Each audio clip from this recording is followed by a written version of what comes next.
And good afternoon, morning. It is Wednesday, September 25th, 11 a.m. And we are here with our Ask series. We have relaunched these. We have asked the superintendent, city manager, mayor, council, candidates, all available on whatsupnoop.com. And what we are using Ask the Council for during this time of the year, leading up to the election at least, is getting some background, getting some understanding on why things appear on the city council docket, why they were introduced, and what council members think about them, what you should know about them, and why they're making the decisions they're making ahead of their conversations. I will take note, it is 11 a.m. on Wednesday. There is a city council meeting this evening at 6:30.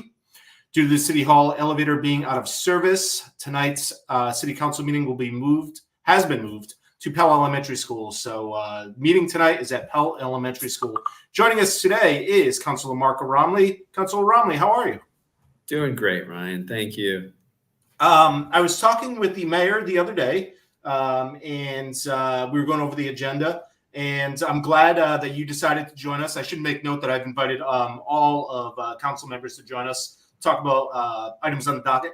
But a lot of what's on this docket, if people don't pay attention to city council meetings as close as maybe I do, you've been working on for months. A lot of the items in here you spearheaded months, maybe even a year ago.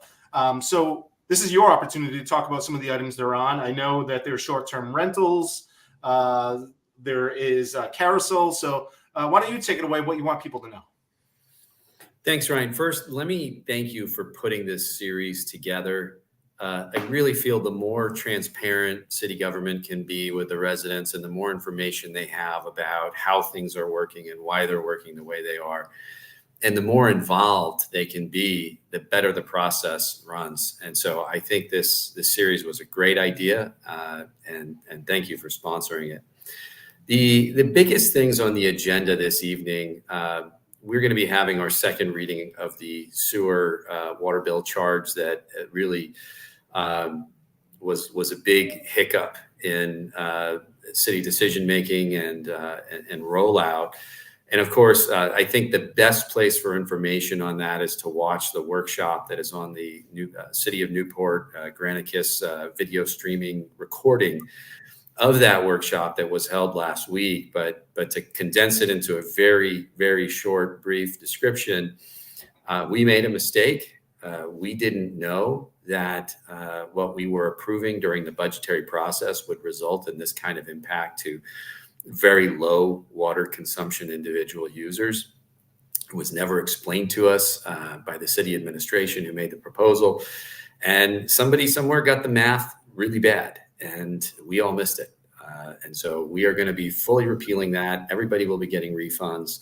The theory behind it was sound, which is one of the reasons why water bills are so expensive in Newport. I mean, they're like 3 to 4 times already what you might pay in other cities, is because we have this tremendous number of vacation homes and rental homes and seasonal homes that are empty 6, 7, 8, sometimes 10 months a year. And each of those homes needs to have water and sewer service that is available at any given time for any peak demand. And so the old system based on pure consumption, with those homes being dark for a substantial portion of the year, the only place money was coming in to pay for the whole system was the folks who actually live here year round. And so, we thought that was inequitable and that those folks really weren't paying their fair share to maintain our water system based on a pure consumption basis. So we're going to go back to the drawing board. And on that topic, I do believe we're going to come back with something that, on one hand, is quite reasonable and fair to low consumption full-time residents, but finds a way to capture some type of capacity availability charge to these empty houses that aren't using water. And in my personal opinion on that, it needs to factor in whether you're a full-time resident or not a resident. It needs to factor in promoting water efficiency and rewarding that, perhaps having different tiers of billing based on your consumption. And certainly a focus on commercial users and hotels. The exact opposite happened here of what we're trying to achieve, which is we don't want the full-time residents subsidizing folks who don't live here, right? We want it the other way around. We want the folks who don't live here perhaps subsidizing the system in ways that benefit the full-time residents. And for folks who have been lightly following along, which I think most people do, the workshop was last week. The decision was made. This is an ordinance change. So for those who don't follow along, it takes 2 readings, 2 passings in order to actually go into effect. So Monday night, you held a approximately, in what I've heard, 4-minute, 5-minute first hearing on it. Tonight is the second hearing. So that means city administration can get to work on it as soon as it's passed. So you've worked as quick as you can as a council to repeal this. Fastest we've ever done on anything. And I wish all of our meetings were 5 minutes. It was great. Not 5 hours. Yeah. Speaking about 5 hours and what might take 5 hours this evening is there's a little talk about a short-term rental moratorium. And I don't know if you want to take blame for this or take how you want to handle this, whether this is all your idea or not. So yes, I am the city councilor who proposed the final ban on new short-term rentals in Newport. And this, I think, was a long time coming. If you look at any measure of what the residents have been telling our city government, what is important to them, whether it's a survey, whether it's a forum. I mean, we have so many different places we have heard, and every single time we collect this sort of what's important to you, it's housing. The renters are getting pushed out of the city. First-time home buyers, good luck if you're trying to buy your first home and it's in Newport. And so I firmly believe the residents, the voters of the city, they've spoken. There's no confusion what the priority should be. And in fact, our city council, when we set out the strategic plan for the city, housing was number 1. Yay, that was great, right? We all felt good and slapped each other on the back that we declared that a priority.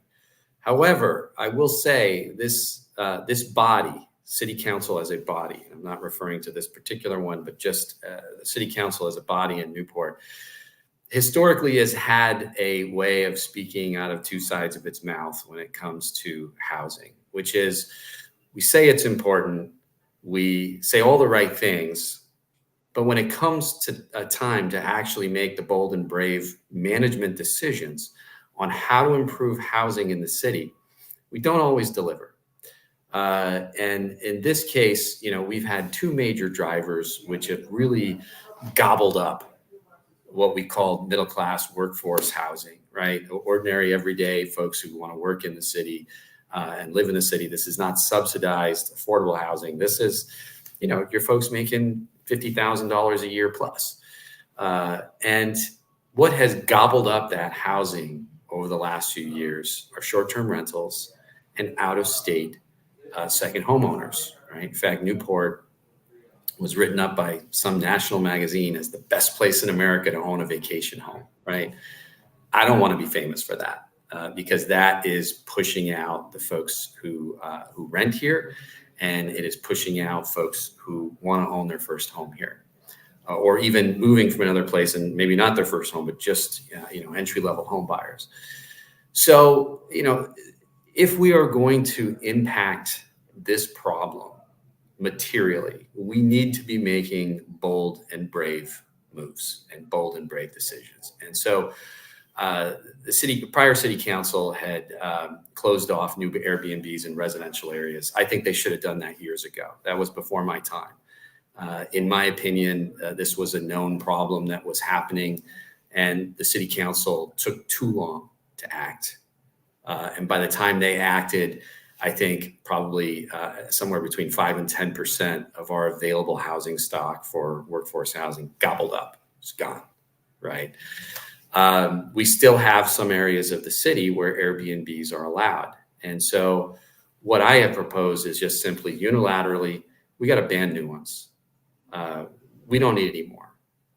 Newport has had this decades-long strategy of growing tourism at all costs. And that was a strategy that was necessary decades ago because the economy of the city needed it. Now, 2024, this has been a record year for the hotels, a record year for the restaurants, a record year for the retailers. All of us who live here it's clear to see we have more tourist traffic than we have ever had. Newport's been discovered.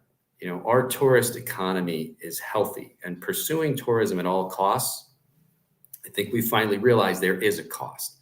And that cost is our middle class and our workforce housing basically being gutted. And so it is time to make some bold and brave decisions on behalf of those folks. And really that is what we're proposing, a final cap, no more new Airbnbs. We have enough. The city doesn't need more. Rather than investing in more tourism, we need to be investing in what the people, the residents, the renters are desperate for, right? The renters of the city are in anguish. They are inexorably being pushed out, which is housing. And one of the things you do is when you know you have something that is bleeding your housing stock, you put an end to it.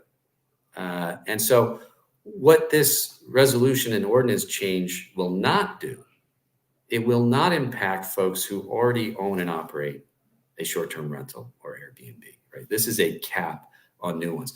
This will also not impact any folks who own a home and live in their home and are renting a room as an Airbnb or a short-term rental to help supplement their income. I believe those folks should have a right to do that. That's a basic homeowner right. I don't care where you live in the city. If you live there, you should have a right to rent a room, to supplement your income. And I don't think that should ever be touched. This is really about the last remaining housing stock in some of the last remaining districts of the city where Airbnbs are allowed, continue to be converted into what are basically hotels. We don't need it. But further, there's even further danger here to the fabric of our city, which is a change in Rhode Island state law earlier this year now allows any commercial property to be converted into housing. Now, on its surface, that sounds great. But what that's created now is a gateway process for any commercial property in Newport to be converted into residential.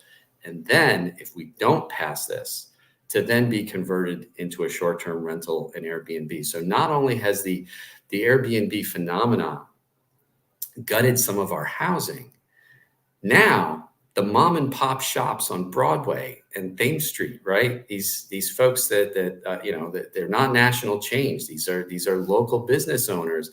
They are now competing with Airbnb speculators and investors for the buildings that they are in. And so the time to act on this is now.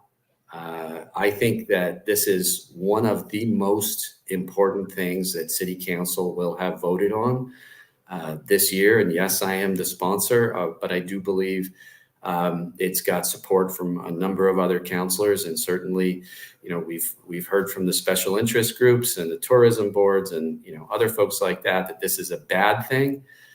I don't agree. Newport City Council should be governing first for the people who live here. And the one track sort of tunnel vision of tourism at all costs, I think we're seeing it has a cost. And I don't think that is a cost we should be paying anymore. I want to bring up maybe two things based on the first hearing on this item. Councilor Lima mentioned, and I believe I got this right, that if you currently own an Airbnb, a house that's approved for Airbnb, if you sell it, that will still be approved, correct? Yes. So, and that has nothing to do with our ordinance. This is Rhode Island state law. This is just the way it works. Yeah, I just wanted to clarify that in case people watched it and got confused. Like if you are an existing owner operator of a legal Airbnb or short-term rental, that right travels with the property. Meaning, if you sell it, as long as the use is not abandoned, the ability to operate that as a short-term rental continues on into perpetuity. And that's one of the reasons why we need to act now, Ryan. Once these houses are gone, they're gone forever.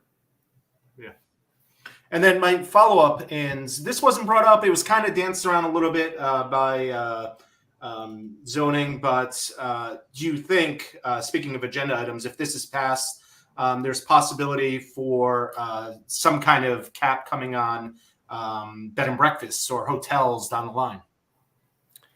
I can't predict that. What I do know is that some folks in the city, a lot of folks in the city, feel that tourism has reached a tipping point. Now, I'm a business person. I am not anti-tourism in any way. I support the local business owners, and we have to recognize and acknowledge we have a tourist economy. But what I think City Council has been very poor at as a body over the last decade is recognizing there needs to be a balance between the needs of a tourist economy and the basic quality of life issues for those of us that live here year round and make a life here. And I don't think that that has really been in adequate balance. I think it has tipped over into the point of what I would call over-tourism, which means the town is perhaps too congested. It's too full. Do we really need cruise ships here on July 4th weekend?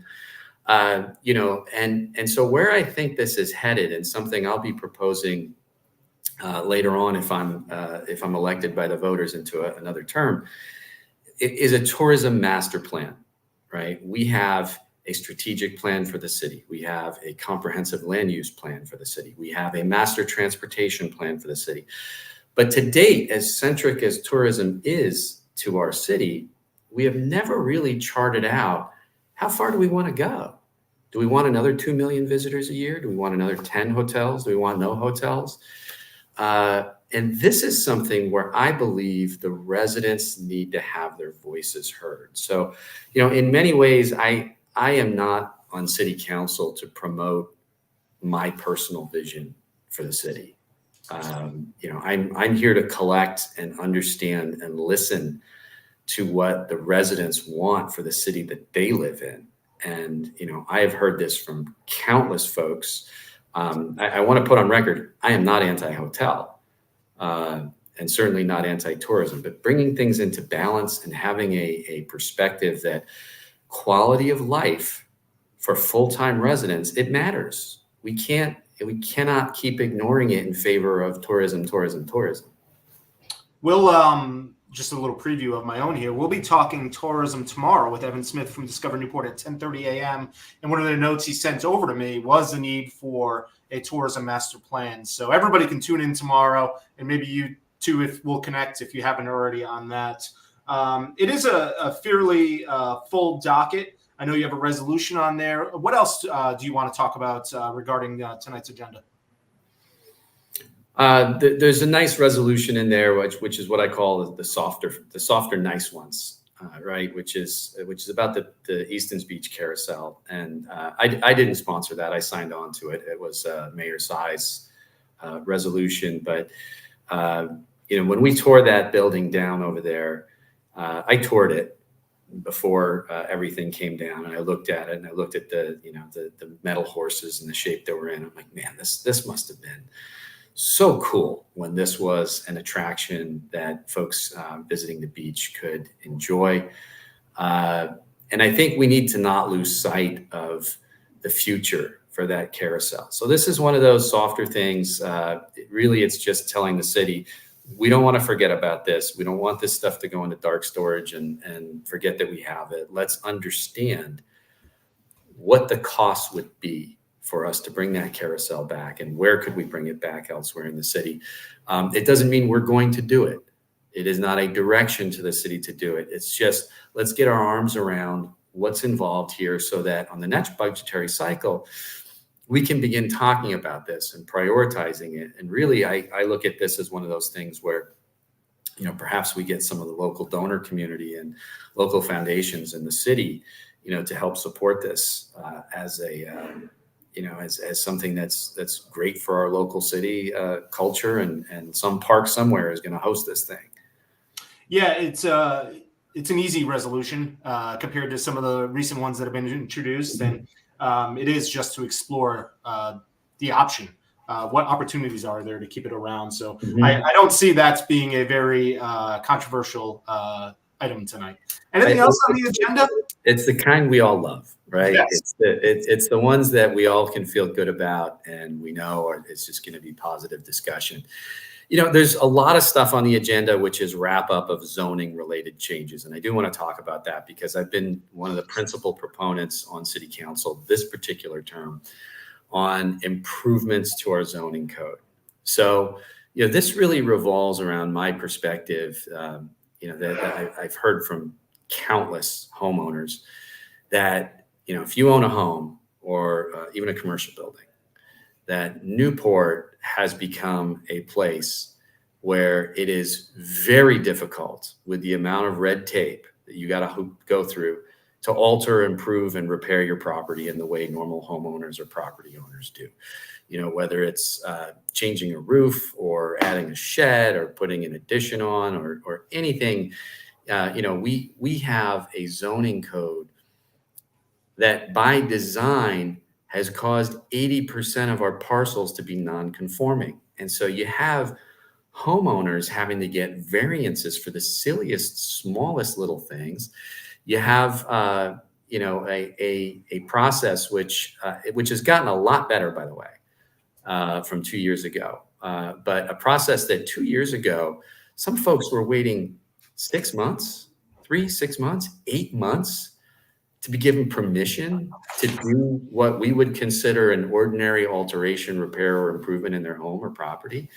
And so because homeowners pay 80% plus of the bills that run the city, right? Our tax base, the money that runs the city, Ryan, 80% plus is property tax. That's our customers, right? And we owe those customers customer service for the things that they need to do to take care of their homes. And, we had passed a resolution, gosh, I'm going to say early first quarter of 2023. So I was probably 3 months in the job here to take a comprehensive look at the zoning code and how do we just bring some common sense to elements of it that were creating artificial layers of red tape. And, you shouldn't have to hire an attorney to build a shed or put a room above your garage, but it's gotten to that because the way this zoning code was structured, it just didn't make sense. And so I really got to take my hat off to our zoning officer, Nick Armour, and our planning department. They dug into this and they live this. They live, eat, and breathe this at the zoning variance board and at the HDC. They know where the inefficiencies are. They sunk their teeth into this, and they came up with a lot of great, small, but cumulatively together improvements that are going to keep people out of the ZBR loop of having to apply for a variance and hire an attorney and shift things into administrative approval, where somebody's still looking at it and somebody still has to say, yes, this is an appropriate thing to do. But we're no longer, we're putting that on the zoning officer versus, having to go through a commission board process with a wait list. So a lot of really great improvements in a lot of little tiny bites that are on the agenda tonight and have been on the past few agendas that the council has been approving. Excellent. People can attend the meeting tonight. Again, Pell School, 6:30 p.m., Wednesday, September 25th. I can't remember if I mentioned it earlier, but you are Newport City Council at Large, so you represent the entire city. Any call to action as a councilor?